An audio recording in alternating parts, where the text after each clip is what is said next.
Pak, saya kan mendapat fasilitas dari kantor asuransi kesehatan, asuransi jiwa, dan asuransi kecelakaan. Preminya dibayar oleh kantor. Pertanyaan saya, Pak, apakah premi asuransi yang dibayar oleh kantor itu saya harus bayar pajak penghasilannya, sebagaimana penghasilan-penghasilan saya yang lain? Itu pertanyaan yang akan kita jawab di video ini, dan saya juga akan jawab bagaimana perlakuan atas premi asuransi yang dibayarkan oleh perusahaan untuk karyawan dilihat dari sisi perusahaan. Yuk kita saksikan video berikut ini.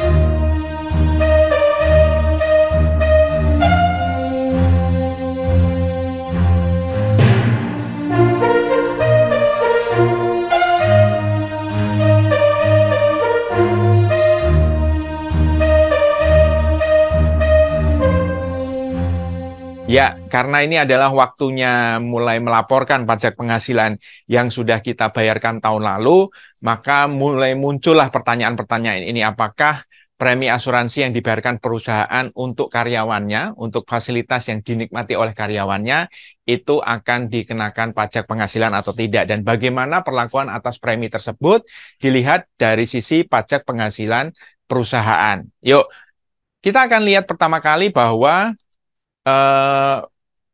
ada selalu muncul pertanyaan, apakah premi asuransi kena pajak? Ya, kalau kita diajukan atas pertanyaan itu, kita akan lihat dari dua sisi. Pertama, kita akan lihat dari sisi karyawan. Jadi, apakah premi asuransi yang dibayarkan perusahaan sebagai fasilitas untuk karyawannya itu dikenakan pajak, gitu ya? Apakah dari sisi karyawan itu dikenakan pajak? Jawabannya ada seperti ini.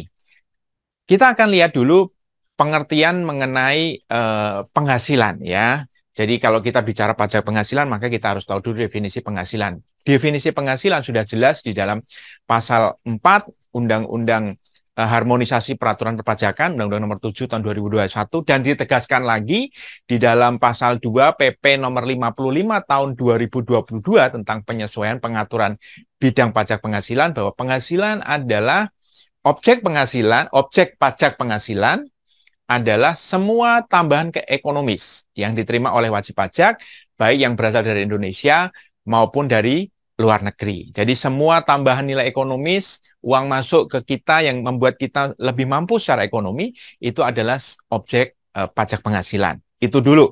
Jadi kita udah jelas dulu apa sih yang akan dikenakan pajak, gitu ya. Lalu kalau kita bicara penghasilan, dari sisi penghasilan tadi, kalau saya sebagai karyawan, apa-apa aja sih yang dimaksud sebagai penghasilan? Ya salah satunya adalah yang ada di dalam poin A, ya Undang-Undang Nomor 7 Tahun 2021 yang sama tadi, yaitu penggantian atau imbalan berkenaan dan pekerjaan atau jasa yang diterima dan di dalamnya termasuk gaji, upah, tunjangan. Ya, nah ini penting karena apa namanya? Premi ini nanti akan masuk dalam kategori tunjangan. Loh kok bisa? Kenapa gitu? Apakah premi itu, premi asuransi ya, yang sudah dibayarkan oleh perusahaan tidak bisa dipakai sebagai pengurang pajak penghasilan saya sebagai orang pribadi? Nah, untuk itu kita harus lihat dulu, kita harus tahu dulu bagaimana sih cara menghitung pajak penghasilan orang pribadi ya. Jadi kita akan lihat bahwa cara menghitung pajak penghasilan orang pribadi ini sudah pernah kita bahas sebelumnya. Semua pendapatan yang kita terima, semua income yang kita terima itu masuk dalam kategori yang disebut sebagai penghasilan kotor. Ya, penghasilan kotor. Jadi baik itu gaji, tunjangan, ditambah tadi komisi, apa segala macam masuk di dalam kategori penghasilan kotor. Penghasilan kotor itu hanya boleh dikurangkan atas pertama, namanya tunjangan jabatan. Yang kedua, tunjangan dana pensiun atau iuran hari tua yang dibayar sendiri. Hanya itu yang boleh dipakai untuk mengurangkan penghasilan kotor. Nah, nanti kalau Bapak Ibu bukan karyawan, ada namanya norma. Tapi kalau Bapak Ibu karyawan, tidak ada norma. Ya, norma hanya berlaku untuk orang-orang yang bukan karyawan, gitu ya. Nah, setelah pendapatan kotor dikurangi tunjangan jabatan dan iuran hari tua atau dana pensiun, maka dia akan menjadi penghasilan bersih. Ya, jadi tidak ada unsur premi asuransi dipakai untuk mengurangi kewajiban perpajakan penghasilan bruto kita.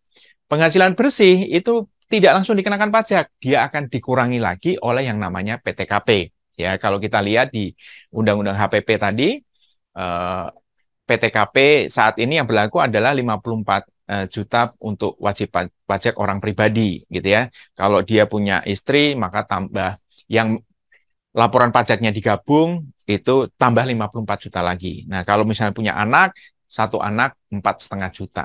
Plus dan seterusnya. Kalau anaknya 2, ya 4,5 tambah 4,5 lagi, gitu ya. Nah, itu PTKP, penghasilan tidak kena pajak. Nah, dari situ baru bisa masuk setelah penghasilan bersih dikurangi PTKP, baru dia bisa disebut sebagai penghasilan kena pajak. Jadi tidak semua penghasilan kita itu dikenakan pajak, tapi setelah dikurangi unsur-unsur tadi. Nah, kita lihat di sini premi asuransi tidak masuk di dalam unsur pengurang pajak. Artinya apa? Premi asuransi yang diterima oleh karyawan itu masuk dalam penghasilan bruto yang setelah dikurangi oleh iuran-iuran dan PTKP tadi tetap akan masuk sebagai penghasilan kena pajak. Ya, menjadi bagian dari penghasilan kena pajak yang akan dikenakan pajak penghasilannya. Pertanyaan selanjutnya, berapa pajak yang harus saya bayarkan untuk premi asuransi tersebut? Tentu tidak ansih hanya premi asuransi aja, digabung bersama penghasilan yang lain. Semakin besar preminya, tentu pajaknya makin besar. Kenapa? Karena dia akan menambah jumlah penghasilan kena pajak. Nah, kita lihat, menurut pasal 17 Undang-Undang HPP, itu ada 5 tir atau golongan perpajakan dari 5% sampai dengan maksimal 35%. Kalau penghasilan kena pajaknya di atas 5 miliar. Nah, ini yang kemarin suka jadi salah paham, dipikir bahwa orang penghasilannya 5 juta kena pajak gitu ya. Enggak, salah ya. Yang dikenakan atas pajak bukan penghasilan kotor, tetapi penghasilan kena pajaknya. Jadi setelah dikurangi oleh tadi, macam-macam tadi. Gitu ya. Nah, itu jawabannya. Jadi premi masuk di dalam bagian atas penghasilan kotor yang setelah dikurang-kurangi akan menjadi juga bagian dari penghasilan kena pajak. Dia akan tetap dikenakan pajak penghasilan. Makin besar preminya, juga makin pajaknya makin besar, gitu ya, sesuai dengan tir yang ada di sini. Lalu bagaimana halnya dengan perusahaan, gitu ya? Kalau tadi kan kita lihat dari sisi karyawan, bagaimana kalau kita lihat dari sisi perusahaan? Nah, kalau kita lihat dari sisi perusahaan, kita harus tahu dulu bagaimana cara perusahaan menghitung pajak penghasilan. Apakah sama dengan orang pribadi? Tentu saja berbeda. Perusahaan menghitung pajak penghasilan bukan dari pendapatan kotor, ya. Kalau perusahaan menghitung pajak penghasilan itu dari penghasilan, ya, omset gitu ya, setelah dikurangi biaya 3M, ya, biaya untuk mendapatkan, menagih, dan memelihara penghasilan, ya. Jadi untuk berproduksi, untuk nagih piutang gitu ya. Terus kemudian untuk bayar gaji karyawan itu masuk dalam kategori biaya-biaya 3M. Itu nanti ada di dalam bab 3 pasal 6 Undang-Undang HPP tadi, gitu ya. Nah, jadi berbeda dengan tadi orang pribadi, maka kalau di dalam perusahaan makin besar biayanya, maka penghasilan kena pajaknya makin kecil. Ya dong, karena biaya yang besar itu akan mengurangi penghasilan.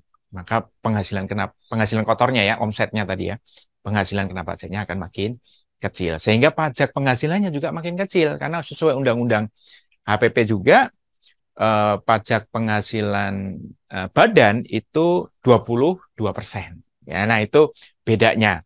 Tarifnya 22%. Berbeda tadi dengan yang pajak penghasilan orang pribadi. Nah, jadi bagaimana Pak kalau dari sisi perusahaan membayarin premi asuransi untuk karyawan? Bisa nggak itu dimasukkan di dalam unsur 3M, biaya 3M gitu ya? Maka kita akan lihat aturan mainnya di dalam bab 3 pasal 6 angka 1 huruf A nomor 6 Undang-Undang nomor 7 tahun 2022 ya 21 sorry tentang harmonisasi. Jadi tadi kalau kita bicara biaya 3M, salah satu di antaranya adalah premi asuransi. Jadi ketika perusahaan membayar premi asuransi kepada karyawan, perusahaan itu bisa memasukkan itu sebagai biaya untuk mengurangi keuntungan Di sisi karyawan, karyawan tetap akan bayar pajak penghasilannya. Pajak penghasilan di sisi karyawan, pajak penghasilan orang pribadi, di sisi perusahaan premi asuransi adalah biaya. Gitu. Nah, jadi cukup cukup jelas gitu ya perbedaannya. Jadi kalau dari sisi perusahaan itu adalah biaya, dari sisi karyawan itu penghasilan. Nah, perlakuannya akan menjadi berbeda. Nah, lalu kita suka dapat pertanyaan lagi, Pak, bagaimana ini sebenarnya pertanyaan yang berulang dan sudah pernah saya bahas. Kalau saya punya polis, apakah perlu saya laporkan gitu ya di dalam apa namanya SPT saya atau sebagai bagian dari harta saya? Sebenarnya ini sudah pernah dijawab secara tegas oleh Dirjen Pajak di dalam Q&A amnesti pajak. Ini nomor 58 pertanyaannya berkaitan dengan perlakuan asuransi gimana sih kalau saya punya asuransi. Nah, di sini jelas kalau asuransi ada nilai tunainya, baik itu asuransi nilai tunainya dari unitnya, unit link gitu ya, atau manfaat nilai tunai, karena ada asuransi-asuransi endowment ya yang memberikan manfaat hidup tahun kesekian akan mendapat nilai tunai gitu ya, itu akan tetap dianggap sebagai harta yang harus dibayar pajaknya. Nah, perlakuan pajaknya sebenarnya adalah selisih antara manfaat dengan premi yang sudah dibayar. Gitu ya, itu sudah jelas di sana. Lalu bagaimana Pak kalau misalnya polis asuransinya tidak mengandung nilai tunai? Nah, di situ disebutkan kalau itu mau dianggap harta ya dilaporkan aja. Yang dilaporkan apa? Premi yang sudah dibayarkan sebagai biaya perolehan, gitu ya. Nah, di situ sudah sangat jelas. Jadi sebenarnya sudah tidak perlu ada pertanyaan lagi. Apakah polis saya harus dicantumkan di dalam SPT pajak saya atau tidak? Karena Ditjen Pajak sudah menjawab dengan jelas. Nah, jadi kesimpulan dari video kali ini adalah premi asuransi yang dibayar oleh perusahaan untuk karyawan itu di sisi karyawan dikenakan PPh orang pribadi. Ya, tetapi premi asuransi yang tadi dibayarkan oleh perusahaan untuk karyawan di sisi perusahaan itu dimasukkan bagian dari biaya 3M yang justru akan menjadi penghemat pajak.